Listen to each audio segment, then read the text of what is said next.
Hi guys, welcome to farm. ఈరోజు అయితే మనమైతే సమ్మర్లో మనమైతే చేసే మిస్టేక్స్ వల్ల కోళ్ళు అయితే ఎగ్స్ అయితే చిక్స్ అయితే అన్ని 10కి ఒక 5, 3 అట్లా వస్తుంటాయి.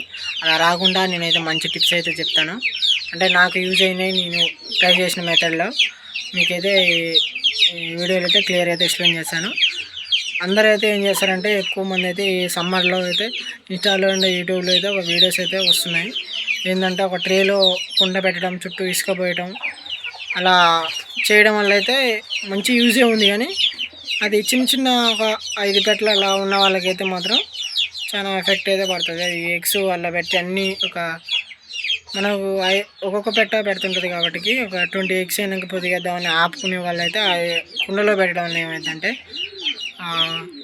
కుండలో అనేది ఎగ్స్ మీద అయితే కొంచెం కొంచెం వాటర్ అయితే స్ప్రెడ్ అవుతూ ఉంటుంది. ఆ వాటర్ స్ప్రెడ్ అవ్వడం వల్ల ఏమైందంటే ఆ ఎగ్లోకి ఆక్సిజన్ వెళ్ళకుండా ఆ ఎగ్ అయితే డ్యామేజ్ అయ్యి పిల్లలు లేకుండా అయితే ఉంటుంది. మీరు ఒకలా కుండలో పెట్టుకోవాలనుకుంటే ఒక 5 డేస్లో ఎమ్మటే పొదిగేసుకునే విధంగా అయితే పెట్టుకోవడానికి అయితే ట్రై చేయండి. లేకుంటే నేను పెట్టిన మెథడ్ అయితే వాడండి. కోడిపెట్టలు కూడా చాలామంది ఏం చేస్తున్నారంటే, ఒక తట్టలో టెంకెలో ఉసుక పోసి పొదిగేస్తున్నారు. అంతా బాగానే ఉంది, కానీ పైన అయితే కప్పేస్తున్నారు. గంప కానీ ఏదన్నా గంప అయితే కప్పేయడం వల్ల ఏమైందంటే కోడిపెట్ట అందులోనే ఉండి ఎగ్స్ అనేది డ్యామేజ్ చేస్తుంది. అందులో కోడిపెట్ట కూడా ఎఫెక్ట్ అయ్యే అవకాశం ఉంటుంది. నేను పొదిగేసిన మెథడ్ అయితే మీకు ఈ వీడియోలో క్లియర్గా అయితే చూపెడతాను, చూడండి.